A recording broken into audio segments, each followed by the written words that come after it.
What sort of a job have you done in your life where you've thought to yourself, I'm doing this for the money. I am doing this for the money. There's a lot of opportunities apparently out there in the workforce at the moment that if you want to change career path, you can.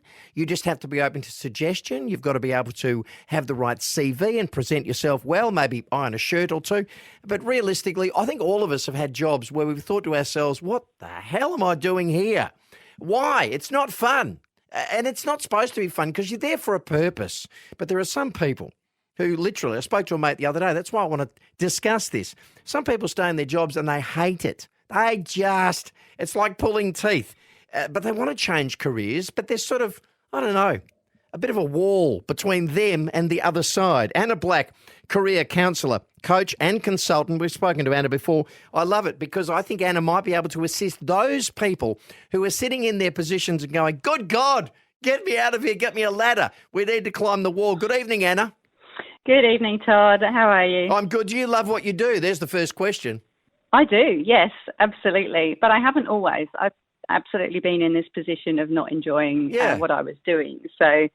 And I feel very fortunate to have been able to figure it out and make that change for myself.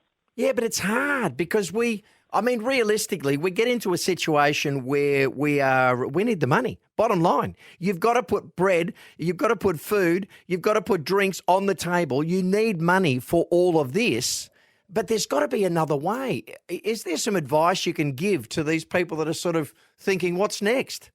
So money is important, obviously. Yeah. It's our security, our lifestyles depend on it, and it's our freedom. Early on. Yeah, absolutely. And so early on in our careers, that's our goal. Our goal is to get a secure job that pays a secure income so that, we have that financial security and we're not worrying about money. Now, one of the things, though, that happens as we move through our careers and we get used to that money, it can feel like a bit of a trap because if we're not enjoying what we're doing, a lot of people will assume that making a change will automatically mean that they have to take a pay cut. They have to live on less money. And that's not necessarily the case.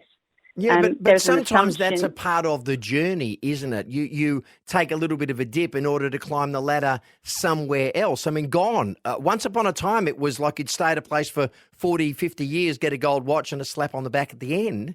These days, people chop and change all the time. The money thing is important, but it does become a rod for our own back.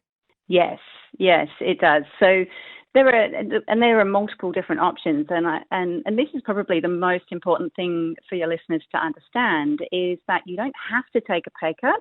Sometimes it can absolutely make sense to take a bit of a step back so that you can then continue to progress in a direction that is a lot more enjoyable and fulfilling for you, and you can get much better longevity out of your career and be in a career that you're happy to stay in for the next 10 or even 20 years. Sure. So it can be absolutely worth taking a bit of a step back, but you don't necessarily have to.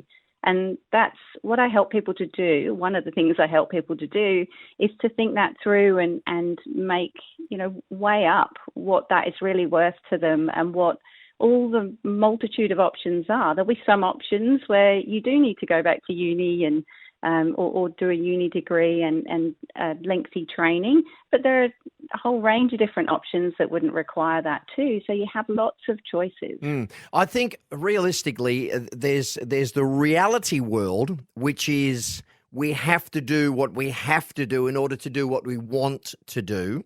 And then there's, I guess that's the reality world. Then there's the fantasy world of like, it's going to be brilliant. It's getting reality and fantasy together because we know what we want. We're just not sure how to get it, how to reach that point. And the other thing too is the work-life balance, Anna. If we get that wrong, then all of a sudden we are living to work rather than working to live. And that's such a critical point as we get older. Yes, absolutely. So work-life balance is important because our health, our well-being, our happiness is important. There's no point in doing something 40, even 50 hours a week that is hurting you and making you miserable. So Sure. the balance is absolutely important. But I also have numerous clients that have got clear on what they really wanted. Actually, not everyone. A lot of the problem for a lot of people is that they don't actually know what they want or what the actual career path looks like or the job titles look like. They have some ideas, but they can't pin that down, Okay. and that's something So I how help do them you to help? do. How do you help someone? Because that's the essence, I think, of what this is all about. You've got to know what you want, and it's not about buying the red Ferrari, because you might buy the red Ferrari and still think I still feel pretty crappy.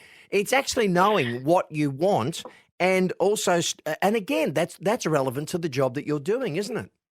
Yes, as well. So picking apart what it is you really want is half of the battle, because there's a whole range of different things that go into a career. There's the what you do in terms of the tasks and activities you do, what you're interested in, what motivates you, those elements that relate to your personality and the environment that you really want to work in.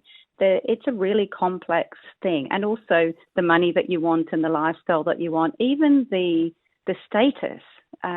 Sometimes we get tied into careers because, we've got the job title and we're known for being an expert in a particular field, and we don't want to give that up. Yeah. So But see, the whole range of I don't think different that lends itself to success. If you want to be known as, for example, a doctor or a pilot, then all of a sudden that's who you are. It's really interesting here in Australia. I've done a bit of research on this, and if you ask someone in Australia what they do, they'll say I'm a bus driver.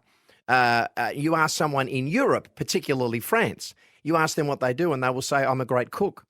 Whereas it's more about them and what they do personally rather than the job that they do. I mean, in France, you do not ring up anyone on the weekend and discuss business, because that's, well, potentially against the law, because there's a time off in Europe. Whereas here, we seem to be striving. We always seem to be going flat out to the finish line, but the finish line keeps moving for some people. I mean, I don't know. I've got all these questions in my head, but what do people come to you and say, Anna Black, need some help, want to change direction? Everyone's different, aren't they? Yes, exactly. And that's one of the fascinating things about what I do, is that everyone's situation is different, because it is this complex mix of, what they enjoy, what they're interested in, what drives them. We're all so different. And because I work with people who are mid-career, so they've been working for at least 10 years, generally, maybe 20 years already. They've got a whole range of different experiences and skills and knowledge, and they know some things that they really enjoy, and they know some things that they really don't want to do. But they usually come to me and they say they really want to make a change.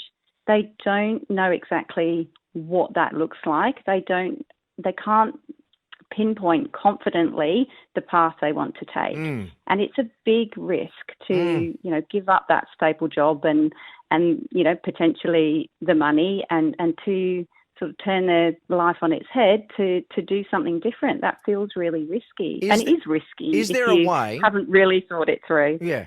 I'm just thinking, is there a way of taking the job that you're not madly in love with and you think it is driving me crazy? Is there a way of reinventing the individual in that particular job? I mean, I know myself, this nighttime radio show has changed, and it's evolved from where we were 3 years ago, because we're having a bit more fun and getting away with things and being a bit cheeky after 10 o'clock. I mean, that's us. That's our personalities becoming a part of the radio show. Is there a way of, I guess it depends on the individual job, doesn't it? The individual job for each person.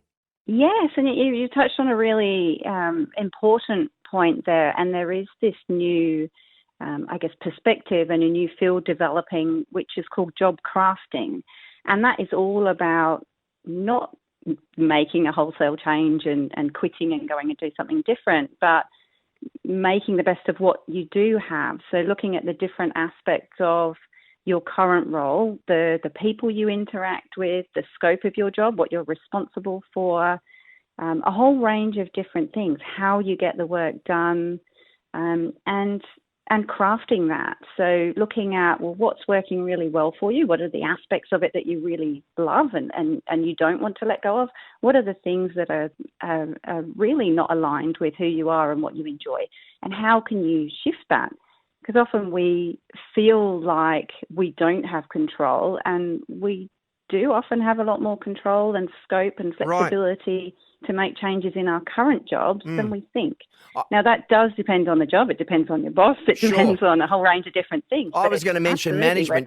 You've got to have a great relationship with management. If you walked in and said, hey, I know the uniform's all blue, but I want to wear red.